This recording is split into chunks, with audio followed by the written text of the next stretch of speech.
Welcome to the Millennial Investing Podcast. I'm your host, Clay Finck, and today we bring back Derrick Kinney. Derrick, welcome back to the show. Hey, thank you, Clay. It's always nice to be invited back. It's an honor to be with you again today.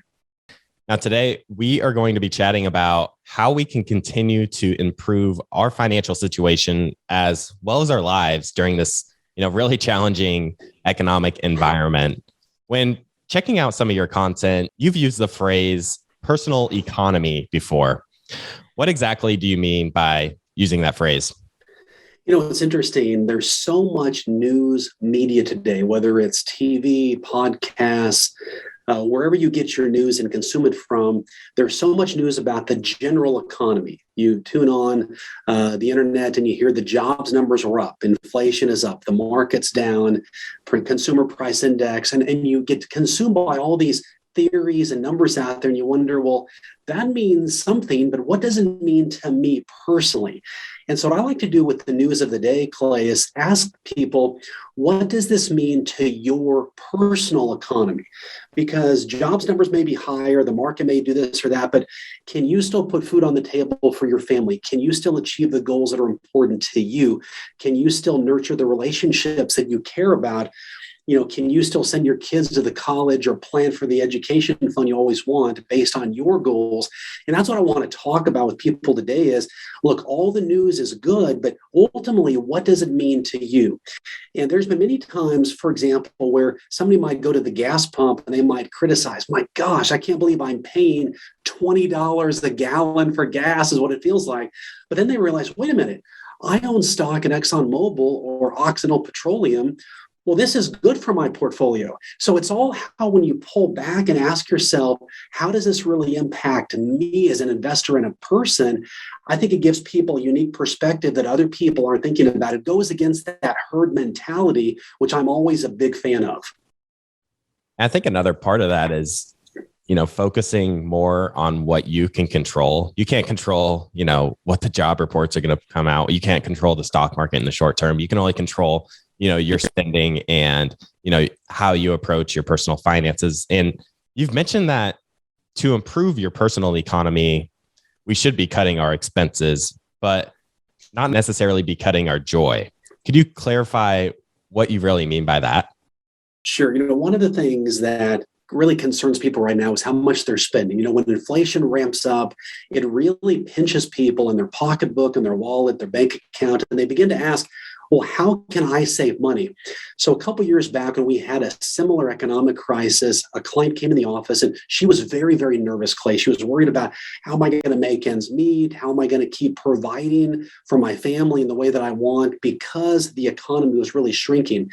And her thought was, I'm going to cut back on everything. We're going to scale back anything that brings us any kind of joy. We're going to take all the fun out of our budget. And as we began to list out the things she was going to cut, she was going to cut out her streaming services.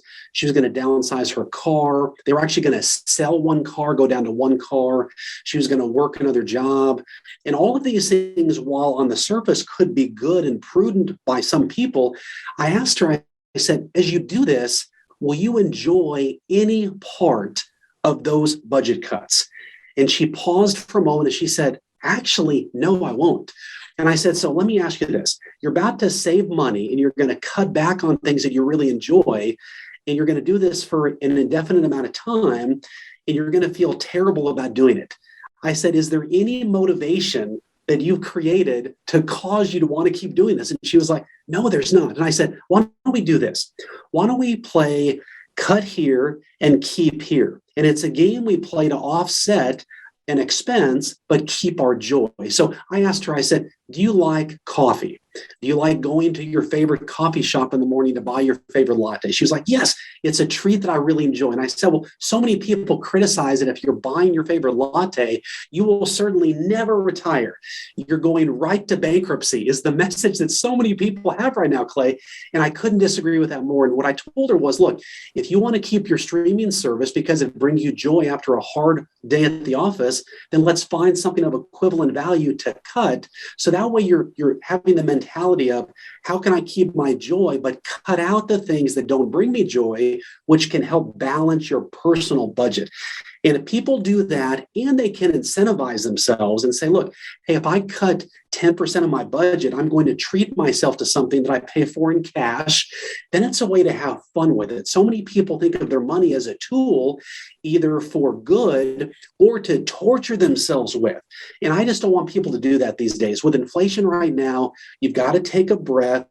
And instead of cost cutting your way to what you believe is financial freedom, let's look at top line revenue and not focus on bottom line expenses as the pathway to achieve your lasting financial goals. It makes me think of the phrase perfect is the enemy of good. Just even thinking about, your finances and your expenses probably puts you ahead of, say, 90% of people and puts you in a really good financial position, thinking about not having too much debt, keeping an eye on your expenses and, not going totally excessive in all areas of spending and spending more than you make. It kind of reminds me of the FIRE movement, how, they might just go all out on, personal finances for, say, 10 years, and they're just like miserable for that period of time. And, they might get to that end of that 10 years and just realize that they've kind of wasted, the early years of their life and really not lived a life that they really, truly wanted. It's such a good example there. And I recently met with a young CEO, startup company, this person driven, excited about the future. And as we talked about how he ran his business, he talked about both the successes, but also the adversity this young company had faced. They had this technology that they knew was solving pain points in the business community, but they had marketing problems. They had problems communicating the benefits of their company to potential customers. And they began to think, well, how do we make cuts? And so his first thought was, we're going to cut our sales force. We're going to cut the marketing department. We're just going to trim back so we can have more money to grow. And I said, well, if you do that, who then is going to even give you any chance of selling your product and getting this idea into the hands of people that need this pain point solved for them? And what he realized was this was actually a moment, Clay, get this, to in many cases double down, was actually to hire one more salesperson and one more marketing person, but just find ways to offset any other superfluous things because he needed to grow right now. He wasn't going to increase his sales by cutting his bottom line. And I think that lesson can help so many people listening right now, because often we think, boy, if I just cut, that's going to be the way that I can make ends meet and get ahead. And it's true, while you may make ends meet in the short term, it's not helping you get ahead financially. And what I would encourage people to do right now is, how can you double down? If you think of yourself as the CEO of your personal finances and the CEO of your family finances, and think about a CEO who is able to detach themselves. They can see the problem, they can understand the angst and the emotion in the situation, but they pull back and observe it and not put themselves in the middle of it. That's a way to make smarter decisions, because I believe right now, history has proven this, is that when the economy feels the most crunchy and when the market feels the most uncertain and when most pundits say run for the hills, is precisely the time, looking back in the rearview mirror, that most people make a lot of money, because they stay in the game, they bet on themselves, but they calmly and coolly pull back, look at the situation and say, somebody is going to make money from this crisis. And I want to have the mentality that I'm going to make money from it as well. We've been talking about, cutting your expenses, which has its limits, but there aren't really any limits to increasing one's income. Many people listening to this show are probably employees working for somebody else. What are some ways, someone that works at a job, what are some ways that they can increase their income, whether that be in their current role or maybe even doing something outside of that role? What I want to do is I want to challenge your listeners right now. And I want to ask them, if you continue doing what you've always done, is it fair that you will not get different results? I think most reasonable people would say, yeah, if I keep doing what I'm doing, I'm probably not going to see something different. And then the second thing I would add, and I want to say something very controversial to everyone, and that is, you are currently paid what you're worth right now. Now let that sink in. You're currently paid what you're worth right now. Now, some of you may be thinking, well, Derrick, I'm worth more than what I'm making right now. I deserve more money. And those things may be true, and I don't disagree with you, but here's the deal. If you're working for someone right now, you sort of have an agreement that every pay period, as you accept that paycheck and cash it, you're saying, you know what? I am worth what you're paying me right now. So here's what I would offer is an alternative strategy. And here's what's at stake. I believe if you're not making more money, the money that you really feel like you're worth and deserve, then you can't do more good in your family. You can't do more good in the community. And you're just not going to feel as good that you're always underpaid. I think people who reach that level of self-actualization where they're really feeling full meaning is they're proud of what they're earning because they know their worth and they know someone else is paying them for it. So here are a couple practical steps I would offer people. If you're in a job right now, whether you're listening and you're the administrative assistant, you're the manager, you're the vice president, the worst pathway here is to bang on your boss's door and say, look, I've got another offer or I want to bolt, either pay me more money or I'm out of here. Okay, the bottom line is this. Your boss's favorite radio station is WIIFM. What's in it for me? It's the station that always has growing listenership, never declines. People always love the music on that station. What's in it for me? And so instead of banging on the boss's door, because ultimately, if I'm the boss and someone comes to me and says, hey, pay me more money because my expenses have gone up, while I have empathy toward that, I don't candidly really care as much because it doesn't mean anything to me. In other words, I'm not here to bail you out financially, but, and here's the goal that I want to give your listeners, Clay. If you can think where you are right now in your role as the administrative assistant, as the manager, as the VP, whatever it is, what can you do to increase sales for the company, reduce costs for the company, and grow the overall business? Now you have a compelling case to take to your boss and say, I want to add more value because I like working here.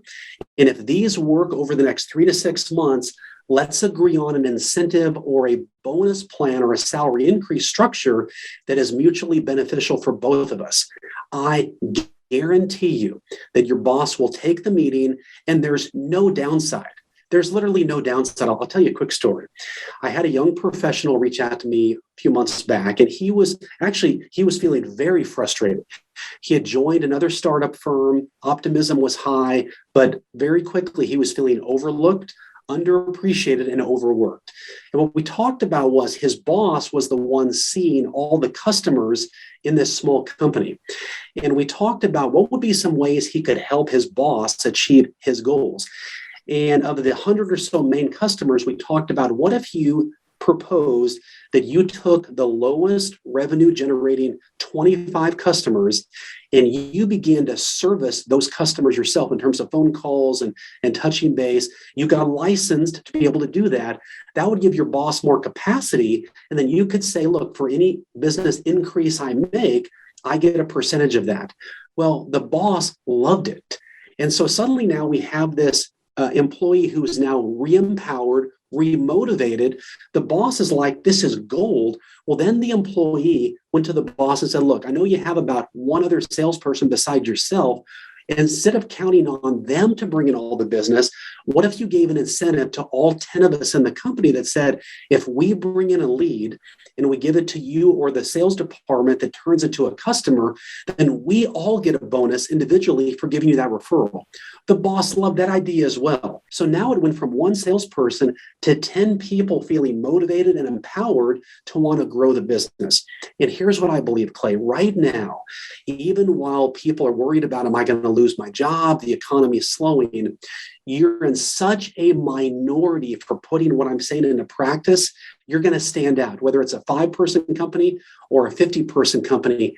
How can you increase revenue, reduce costs, grow the business? You will definitely make more money. And this is not just a 3% raise we're talking about here. People that come back to me, hundreds of people who've read the book, Good Money Revolution, are practicing this, are telling me, I got a $5,000 raise, $10,000 raise. I got a $20,000 raise because he knew I might bolt if I left. But because I added value, he put an incentive program in place as well that my comp could grow by $50,000 this year. So the bottom line is it's no risk, it's no loss, and it clearly demonstrates that you have the best interest of the company at heart. And what boss does not like that mentality? I'm someone that just loves, playing sports, doing competitive things. Like I play basketball like once a week with friends and, love playing it in high school and playing it, just at the gym in college too.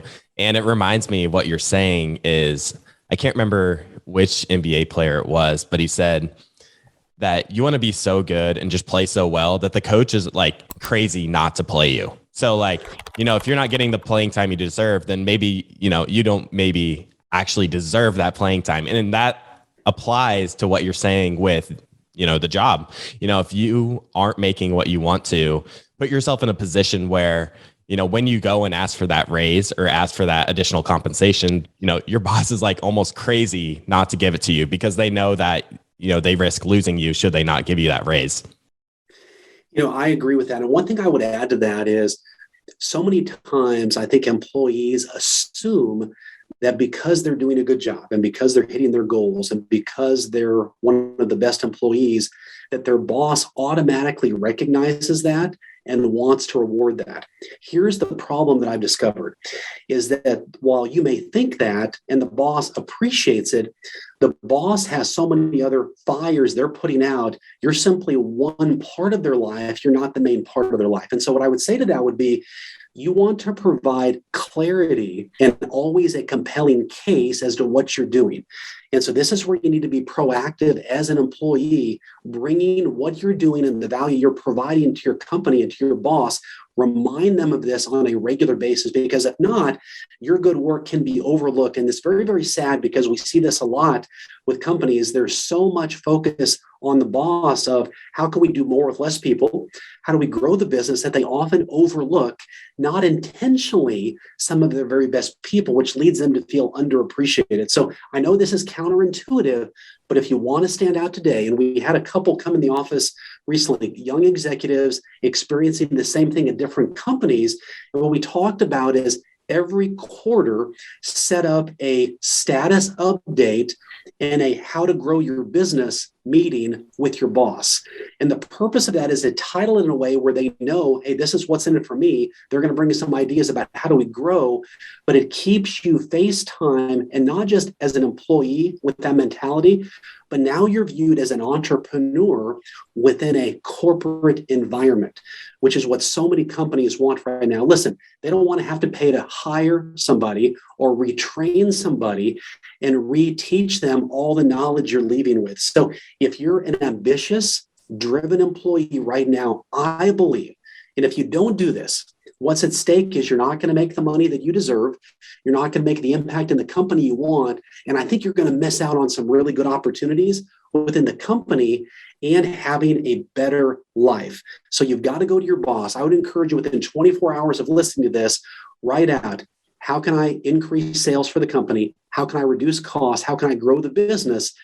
A 3 to 6 month game plan of doing that. How can you then increase your salary and set up an incentive plan and remind your boss, let's monitor this every quarter, because they're going to want to see if you're producing results, and it's going to motivate you to do more results and you're going to make more money. But you're always going to be on the radar screen of your boss, which I don't know if that's ever bad, because if an opportunity comes up, you know what?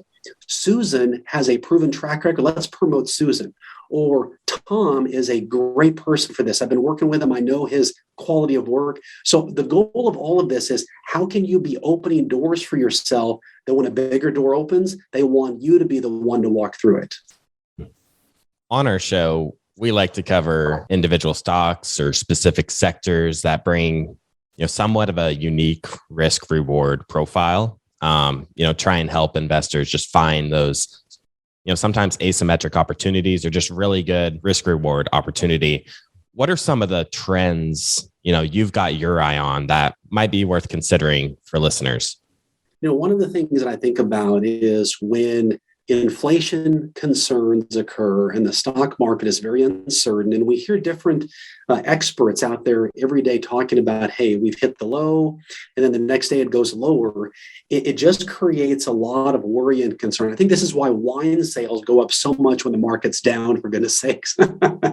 It's interesting right now. Here's what I'm keeping my eye on. First of all, the S&P 500 represents the top 500 companies in America, and just like the Dow Jones top 30 do. And when we see volatility, there tends to be this term flight to quality. Now, in the past, that meant I would pick up my bags, leave the stock market, and I would move over to the bond market, unpack and live there for a little bit. The bond market, though, is not getting much fanfare. And so instead of that, I think an alternative to consider would be something like what they call the aristocrats index, for example. So here you've got the big blue chip behemoth type companies that could they go down in value? Yes. Have they? Yes.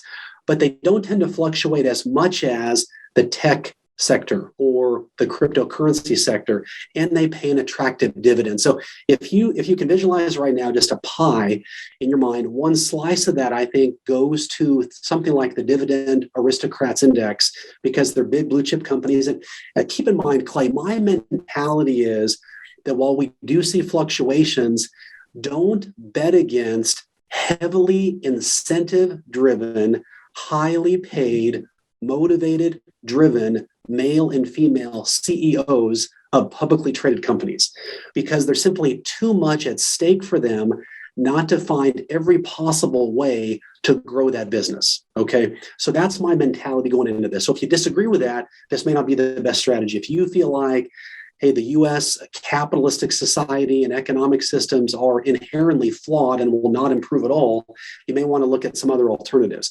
But I think that has a good basis there. The other thing I like to look at are currently out of favor stocks, and there's plenty to choose from right now. And before I go there, I think it's very important to pick the voice that you are going to listen to.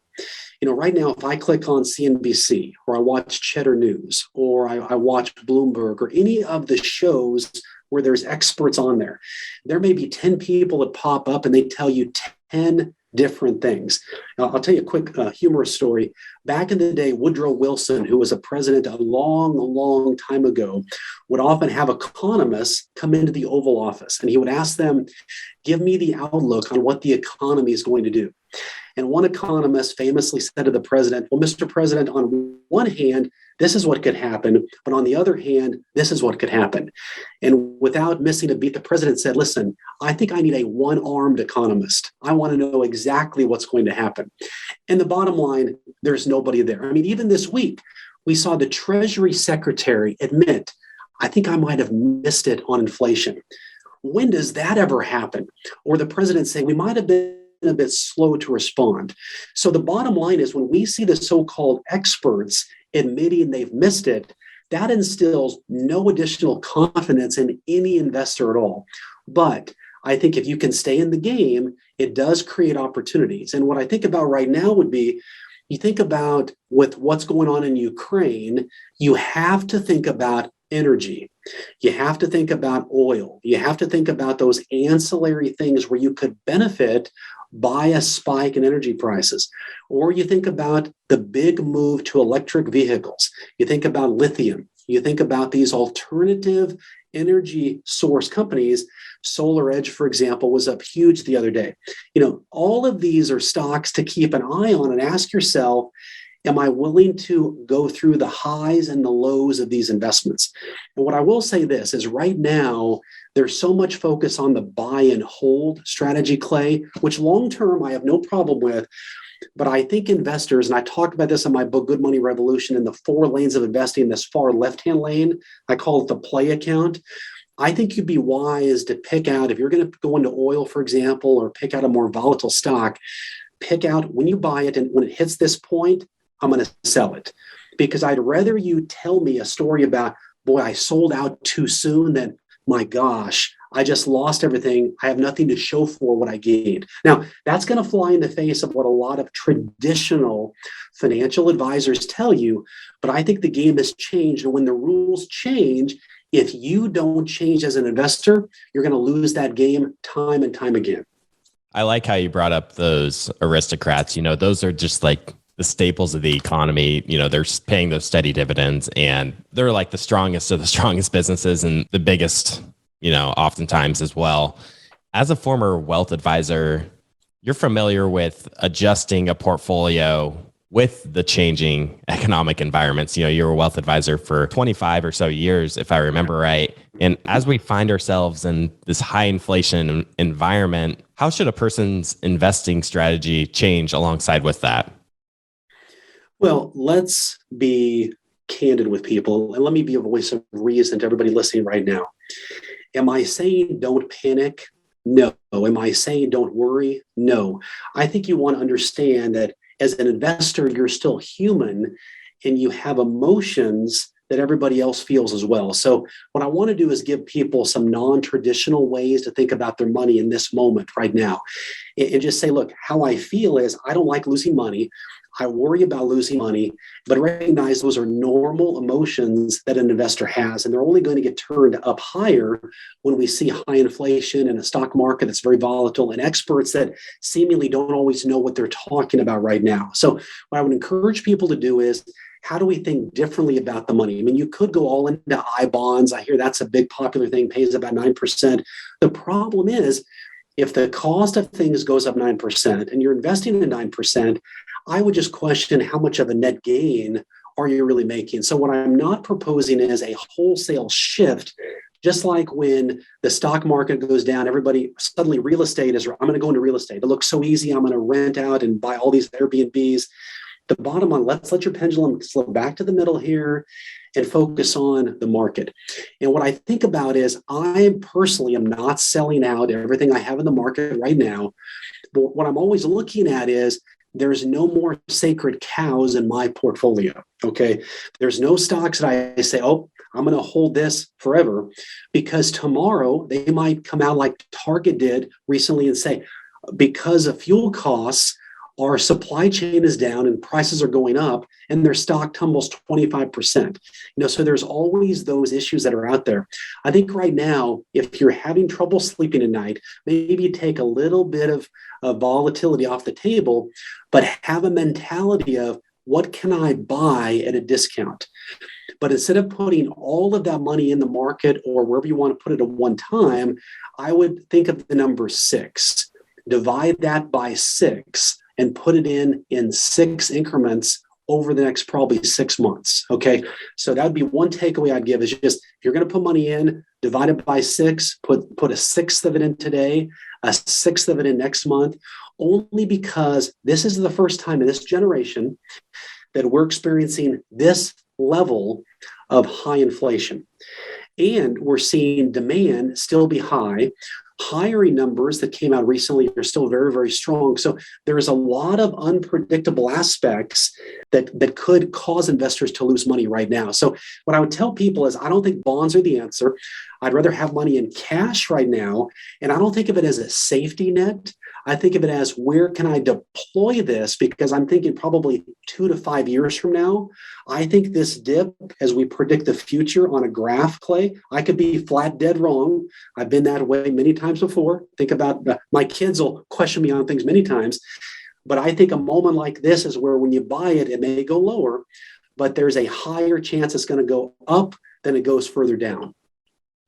In getting to know you, I know you're just huge on community building and developing those relationships with those around you, especially with, many of the clients you've developed relationships with over the years. And sometimes in an inflationary environment, it can almost feel like it's us versus the world. You're going to the grocery store and you're, paying a lot higher prices for groceries or a lot higher prices for gas. How can people work together and work with others and figure out ways to overcome this, difficult time? Hey guys, I wanted to give a quick shout out to Trade Coffee for supporting the Investors Podcast Network.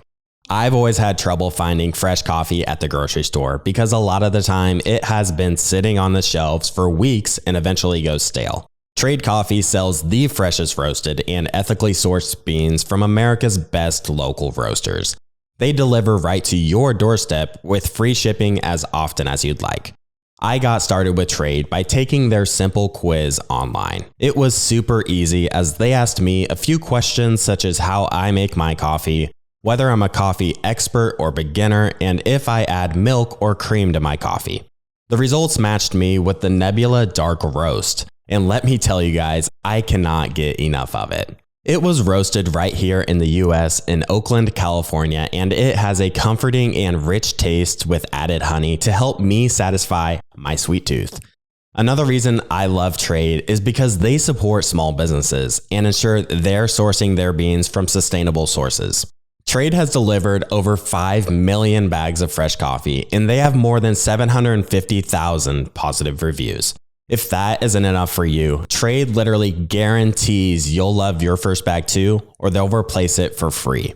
Right now, Trade is offering new subscribers a total of $30 off your first order plus free shipping when you go to drinktrade.com/TIP or click the link in the description below. That's more than 40 cups of coffee for free. Get started by taking their quiz at drinktrade.com/TIP and let Trade find you a coffee you'll love. That's drinktrade.com/TIP for $30 off your first order. Well, I think that worries about the economy and inflation causes isolation. There's so many things right now that can cause people worry. I mean, if you put money into an investment even 6 months ago and it's worth half of what it was, that can feel embarrassing. It can feel overwhelming.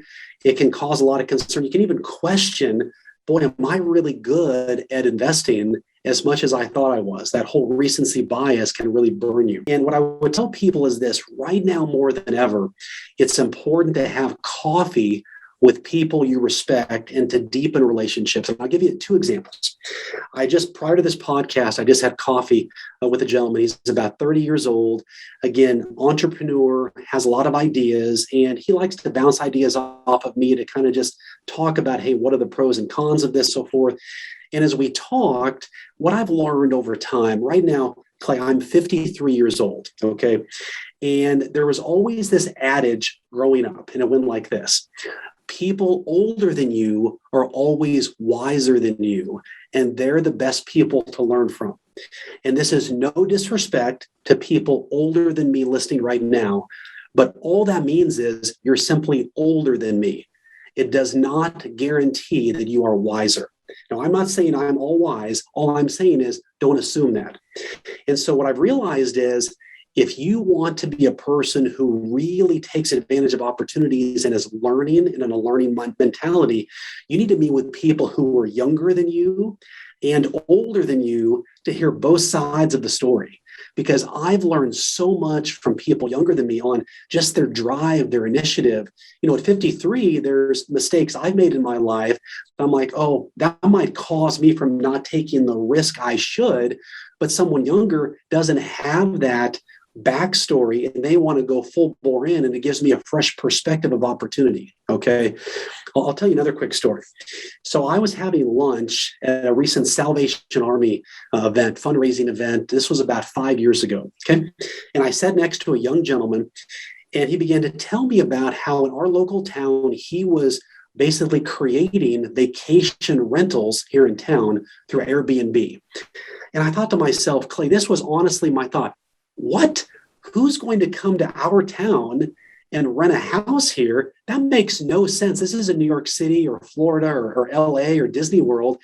And it made no sense to me. Okay.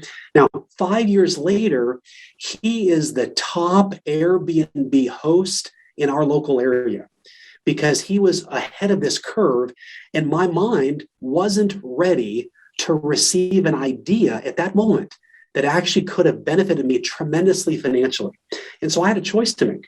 I could either beat myself up and say, oh man, I missed out, or just say, you know what, I missed out on that opportunity, but it better informs me to better listen to people who have opportunities and ask, oh, could this be a better one for me? And so I would just tell your listeners right now, you can either fret about managing the portfolio you've got or think about how can I take advantage of opportunities right now? And I believe the best catalyst for that is to make more money. Managing your money is important. Don't get me wrong, but ultimately managing your salary as much as you manage your portfolio, I think will help you make more money and put you in more control of your future and future opportunities. I love that Airbnb example you give. Many of these great industries today, were just like crazy ideas, 10 years ago. Even podcasts. We're on a podcast right now. The founders of this channel started TIP in 2014. And I believe the founding story is somebody at a Berkshire Hathaway meeting told the founders, hey, you should start a podcast. You guys know this stuff really well. And they're like, what's a podcast? And, now the Study Billionaire show is, one of the largest stock investing podcasts in the world. So it's crazy where life can take you when you have that open mind and you're ready to take advantage of those opportunities that are presented to you. And you mentioned you were 53, but you look like you could be a millennial. You were investing. Good. That's the goal. You were investing, in the markets in 2000 and in 2008. And it's one thing to read about these events. I was, say, 15 years old in 2008. I was not an investor in the markets during that time period. And, it's one thing to read about them like I do. It's another thing to actually live through them. And I tuned into Bill Miller's conversation with William Green on our flagship show. And Bill mentioned that, the recent pullback feels pretty familiar to him because he's been through so many pullbacks over the course of his lifetime. What are some of the biggest things you learned from going through those, just gut-wrenching experiences of a financial crisis? It's interesting because I would always see things through the eyes of my clients. And especially my younger clients, whether they've just left college, they're entering their first job, they're making their first big transition, maybe they're about to get married, have their first kid. All of those are momentous events. And one of the perhaps biggest momentous events people have had is the crises that they've gone through at such a young age. I mean, you think about somebody who may be 30 right now, they've gone through, at least they saw their parents experience the Great Recession. They've questioned stock market integrity, and they've seen tremendous volatility. Now they're faced with the COVID situation. All of these cause people to really wonder, what am I doing this for? And one of the trends that I've seen over the past couple of years is people want to be able to see and touch their investments. They see the 401k, they know the importance of saving for the future, but I think many people haven't been given a real picture or a vision as to what the future could look like because there's so much volatility and crisis right now. And one of the encouragements that I would give everybody listening is to focus on the long term is important and have a vision for what that looks like. But I think the best way to control your future is to think in 3 to 5 year increments right now, because so much can change in terms of your interests and your desires. Just like I mentioned the Airbnb example, now my antennas are red hot for those opportunities. Now I'm looking around, but it also helped me, I think, be a better thinker and a better listener to ideas that I would completely shut out or think as contrary to my own. But even right now, with different political beliefs and opinions out there, just because you meet with someone and you listen to them does not mean that you completely agree with them and take on their philosophy. It just means you've made a new friend and you're listening and you're learning. And I think right now, more than ever, smart investors want to hear all sides of an issue. And especially people who are just entering the investment arena, we know that about 50% or more of millennials hold some type of cryptocurrency in their portfolio.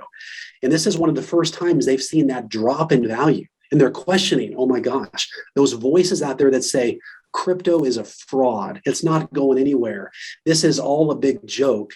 I disagree with that personally. I just know that when the early explorers, founded America and they were, traipsing through the country, they've got their machetes and stuff. They're blazing a path, and they're taking some arrows in the back. They're falling down. They're not seeing what the train looks like.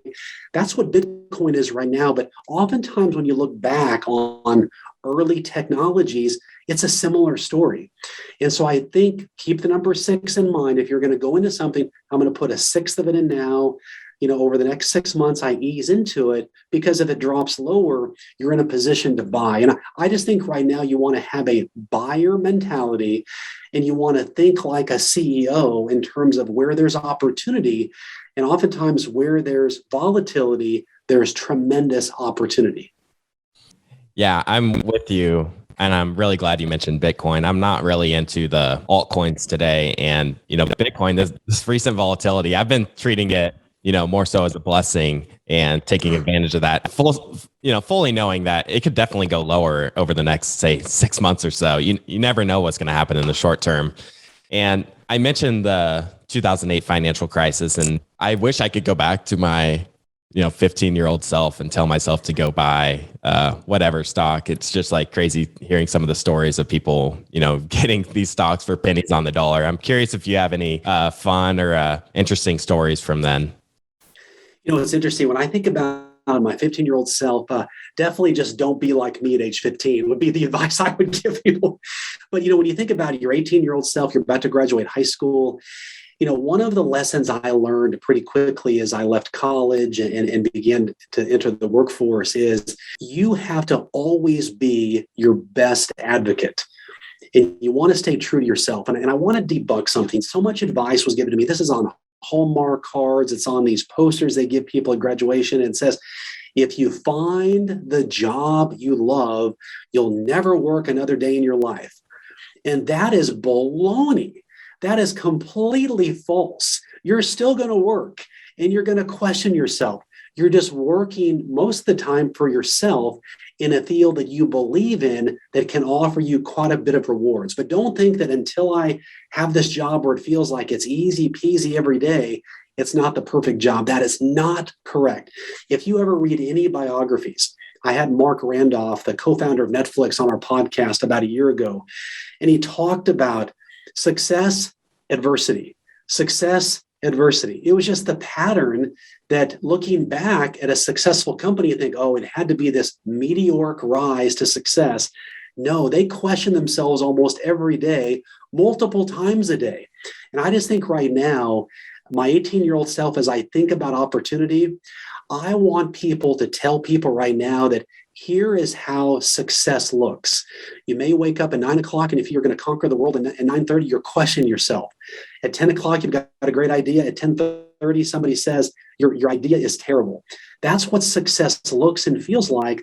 But if you can embrace that and embrace the struggle and embrace the fact that it's a journey to success, that can really help people a lot. There was another young woman that came into my office, and she had not experienced the joy that she thought she would have in her first job.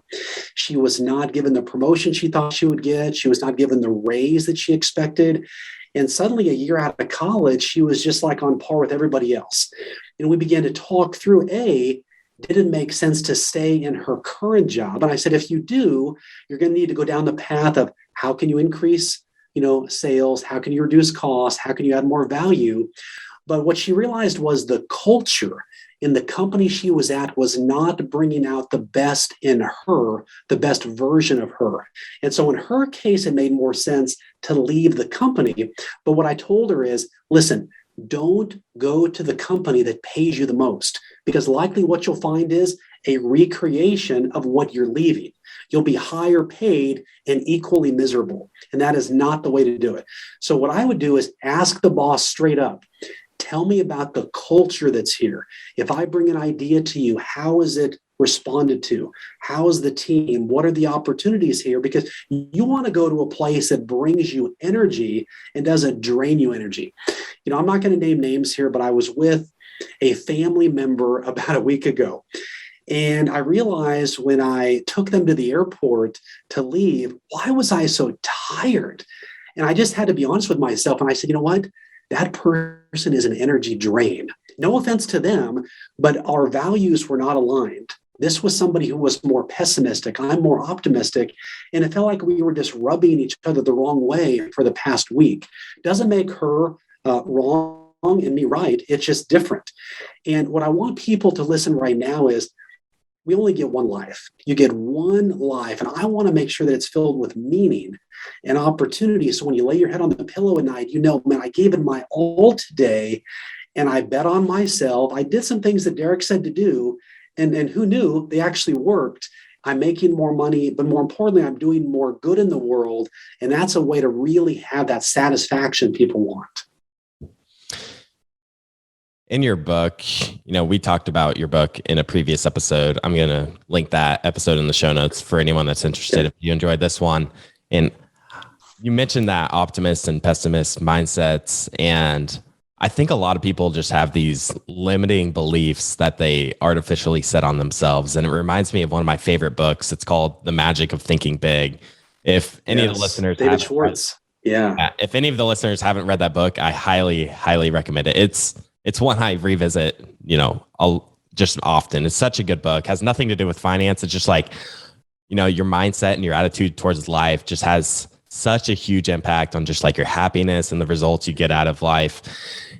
We've been talking a lot about, you know, rewinding the clock and thinking back to our younger selves. And you have children in your household and you've had to, you know, teach your children about money, you know, which is something completely different than being a wealth advisor. But you're obviously someone that knows quite a bit about money and personal finances. So I'm curious, what was it like teaching your children about money growing up? Was it something that was really difficult, you know, something that was much more of a struggle than the wealth advisory job? Or, you know, what did that look like for you?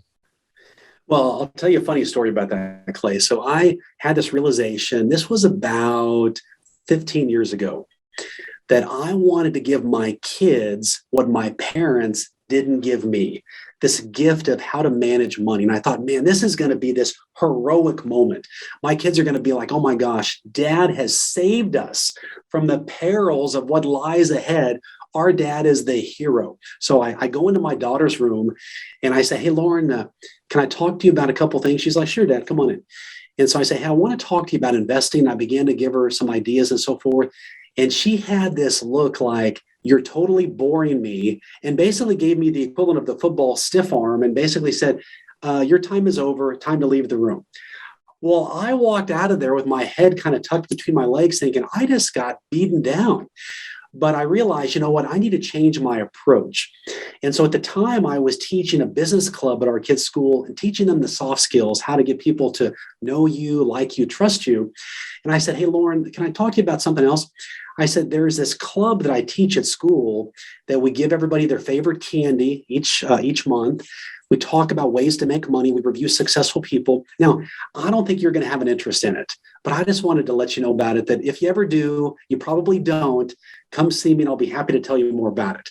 Well, suddenly, Clay, the hook was set in her mouth. She was like, well, Dad, you said there's candy and we talk about money and we talk about successful people. That sounds really cool. Well, what happened was she was on the front row all 4 of her years in high school as I taught that class. And the lesson I learned is with our kids, we've got to position it as what's in it for them. Because where they think about money is fun. So many people grow up thinking, oh my gosh, I've got to go to this job just to make ends meet, pay my car lease, pay my house, put food on the table. If I'm dating someone, I got to have money for that. And that's the purpose. What I want to do is have a family culture where we all think money is good. And here's why it's good, for the good you can do in the community. And you're going to make more money, which gives you more power. And we want our family to have multiple businesses. You know, at our household, on any given weeknight, if everybody's here, I've got 4 kids. My oldest daughter is out of college. One is in college. One's doing full-time real estate. And one is going to be a senior in high school. We're brainstorming ideas. We got real estate. We're going to Facebook Marketplace. We're doing this. We're doing that. It's fun. And I wanted to have that culture there where there's no idea off limits. And don't worry about if nobody makes money at it. Just let's brainstorm some ideas and not think, what is the idea, but how could we implement it? And I'll tell you this, one of the lessons I learned from COVID, Clay, was that as we would go around the table, everybody's back home again during COVID, 2 years ago. locked down, and we'd go around the room and kind of do what we call highs and lows. I'd ask each of the kids, hey, what was your high today? What was your low today? And it gives them some insights into kind of what's going on in their lives and keeps you in touch. And they would say, well, Dad, what was your high and low? And I said, well, I talked to some clients today, did this or that. And it was just more of an average sort of milk toast response. But what I realized was when I came to the table and I said, you know what, guys, you're not going to believe this. Dad really screwed up today. Well, suddenly you could hear a pin drop. All ears are on Dad, and they're like thinking, oh my gosh, this is going to be good. Dad really messed up. I want to hear about this. And I would tell them, there was an investing decision I made that I lost some money on. They're like, what? You lost money? And what I learned was if we don't share our money mistakes with our kids, we're missing out on one of the greatest tools to help teach them how to work better with money. Because so many of us are embarrassed by it. So many of us that may have immense credit card debt, or we've made bad decisions, want to hide it. And we want to have this facade for our kids that, hey, mom and dad, or mom or dad, we've got it all together financially. Everything's good. Well, kids don't always buy that, and they see through that, and you're missing out. I think people learn more from our mistakes than they do from our wins. And it's a great way to teach people really how to manage money that fits their unique situation. I love how you mention embracing your mistakes and your failures. It reminds me my very first investment in the stock market. I bought this like oil company, back when I was like 18 years old. I was like, oil prices are like really low. Like eventually they're going to come around and this company is going to like go back to where it was, which is like way higher. And that investment ended up, just going completely bust. I learned a lot from that investment, and thankfully, well, I guess another thing I'll say is like, I was really embarrassed. It like stunk to lose all that money at that age. Like the amount I invested is like, man, how it's going to take me so long to make all this money back. But thankfully, another one of my investments I made was in Apple. And, one of the big things I learned from that experience is like, even if you have these, one or two or three failures, like even if you have like one big winner, it can more than make up for all of your losses. So like learning from that experience and learning from your failures is something that, I'm grateful I had early on in life. And I think it's, something that's really powerful. Well, I think, Clay, you make such a good point. And I'll share another quick story with you. I was talking to my kids this was like 2 days ago. And my son's on the couch, my daughter's on the couch, just watching some TV, kind of chilling out. And my son says, Dad, these investments you told me about are all losing money. And my other daughter said, yeah, they're all losing money. And I said, well, Dad's losing money too, and the market's down. And I said, here's the deal. You have a couple choices to make right now. And that is you can either sell out and then lock in that loss. You can complain about it, or get this, you can go make more money right now and buy more of that stock to average out the loss. That way you're buying low. And they were like, oh, I hadn't really thought about that. So what I think it's important for us as parents, and those of you listening that may have young kids, to begin talking about money in practical ways with them. I've done a couple things where you might take 10 pennies and you put them on a table and you talk about, if I earn 10 pennies, let me explain how the process works. And you take out 2 or 3 of the pennies based on your income, and you say, this goes to the government, 3 pennies off the table. And if you choose to give, that might be 10% of that, 1 penny goes off the table. Well, now I'm going to save 10%. Well, suddenly from 10 pennies, now you're down to 5 pennies. They're like, well, what happened to all the pennies? Well, that's just how it works. And so you want to always be thinking about the difference between what's called gross, which in many respects really is gross, and what's net. And you're in the gross game if you want to generate the most revenue you can, but recognize that you've got expenses and things you want to take care of automatically. And the net is what really matters here. So those ways where kids are doing with candy, 10 pieces of candy, you take candy off the table. All of those are practical ways to really help teach our kids. But also, as I like to say a lot, I want to teach our kids in this next generation to be the creators of money and not just the receivers of it. Now, of no fault of their own, see if you can relate to this. Your parents might have told you, listen, get a good job. get a job with a 401k, get a job that you can stay at for a long time, because that's what I did, have that steady paycheck. Well, so many people, they might go to college, they might not, they get this job and they recognize, man, this is not tapping into even 10% of my potential. And so what I want to encourage people to do right now is ask yourself this question. What is the number one problem or pain point that you find yourself solving almost every single day? So if you're at the office, you're with your friends, you're with your family, what do people often ask you to help them with? Is it, hey, I want to design a website. Can you help me with this? Or I want to write some copy.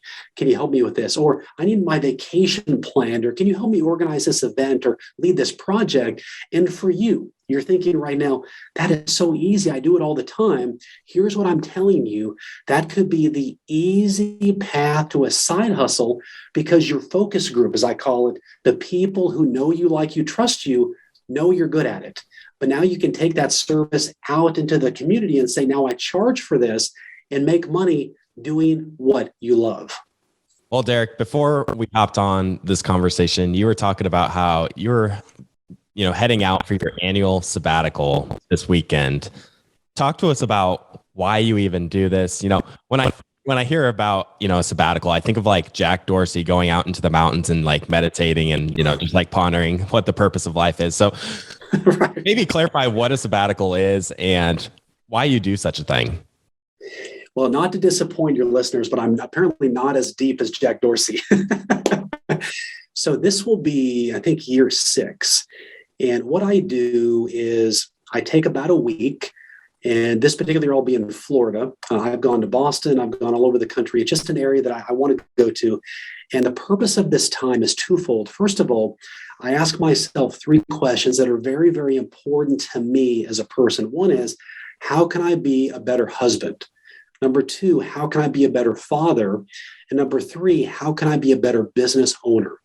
And the purpose of this time is to get grounded on, if I'm going to run really fast for 52 weeks in the year, it just makes business sense that I would take 1 week to plan it so I know what I'm running toward. So it's very, very simply put. Now, some of you thinking, boy, what would I do by myself? Well, what I've done is I've worked up kind of a 4 to 5 day agenda of key projects that I want to put my brain to and do a deep dive on. And one of the things that I found is with technology today, Clay, people tout all of the improvements of productivity people have, but the reality is there's actually been very few productivity improvements because we're all distracted. I mean, I'm guilty. I'm looking at my Insta, my Twitter, my LinkedIn, and this is going to sound funny, but looking at those things never, ever makes me money, okay? But if I create content, if I create a podcast episode, if I create a course that benefits people's lives, now I'm the one making money because I'm adding value to them. So the point of all this is, in the hustle and bustle of the day, I plan this out a year in advance, but I'm ready to go mentally where I'm like, this is an important week. And I don't want to get emotional here, but it's just, I feel at a deep level, a very deep level, that I get one life. I get one life, and I want to make sure that I am extracting all the potential inside of me so I can add value to people's lives. But also, how am I extracting potential out of the people I care most about? My wife, my 2 daughters, my 2 sons, our closest relationships. How can I be an investor in them? Because if I am burning both candles, or both the ends of the candle, if you will, am I really the best version of myself? So I like to come back from this rejuvenated, excited, motivated, and it really drives me to achieve those goals. Now, keep in mind, I'm going to come back with pages and pages of notes, but I'm going to prioritize. Here are like the top 10 or 20 things I'm going to devote my attention to. It's helped me so much get clarity. And also it lets me dream big. I'm going to be going to the beach. When I'm around the water, and I would encourage you to pick an environment that brings out the best in you. If it's the mountains, if it's the water, if it's wherever it is, it's worth you spending a couple $1,000s to get there, because the ideas and the thoughts that may come out of your head could literally generate tens or hundreds of thousands of dollars, if not millions of dollars, but you have to go to a quiet place. You have to go to a place of serenity. And I call it the deep dive in the pool, where you're just one with your thoughts and just see where your mind goes. You might be pleasantly surprised. And it actually, 2 years ago, July of 19, that's where I discovered my desire to sell my 25-year-old well-established financial planning business to take my message to a bigger audience. It was in that moment where I recognized I need to bet on myself. And I wrote out a list of what are the things I would enjoy doing the most. And I wrote out, write a book, launch a podcast, coach, speak. All the things I'm now doing 2 years later. On the list was not continuing to be a financial advisor. It wasn't that I didn't enjoy it, but I just realized for this next chapter of my life, that wasn't what was going to bring me joy. I really like that, and just think it's so cool. And, it's just something you don't hear a lot about, people trying to unplug and, get grounded with what they really, truly want to do with their life. It kind of reminds me of the Abraham Lincoln quote: if I only had an hour to chop down a tree, I would spend the first 45 minutes sharpening the axe. And I kind of see that unplugging as doing that. It's kind of like, getting grounded and figuring out what you truly want to do, and what your purpose is in your life. And Derrick, that's all I had for you today. I really appreciate you coming back onto the show and providing just so much value to our audience. Before we close out the episode, I wanted to give you a chance to give a handoff to what you're working on and anything else you'd like to share. Well, Clay, let me tell you, being on the show a second time is a real honor for me. I love your show. I love your message. And it's a real honor to be with your listeners today. Right now, and this is just a selfish plug, but my book, Good Money Revolution, is a new way to think about money. And people talk about, look, how much will you save for retirement or pay off debt? And that's the traditional way of thinking. I want to flip that script and talk about what is the life that you've always wanted to have. And what if you could have that and make a difference in the community and in the causes you want, and at the same time, you're making more money. So to get this message in as many people's hands, we have a link, and it's called goodmoneychapters.com. goodmoneychapters.com. You can download the first 5 chapters of the book for free. I didn't write this book to make money. I did well when I sold my practice. I want to use this book to help other people make money, but really have the meaning in their life that they've never had money provide before. So goodmoneychapters.com, and it helps get this message into your hands as possible. Awesome. Thank you so much, Derrick. Clay, my pleasure. Great to be on your show today. Thanks for watching. Make sure to subscribe and hit that notification bell so you don't miss out on our next podcast episode and new investing resources. What are your takeaways and thoughts about this discussion? Let us know in the comments section below.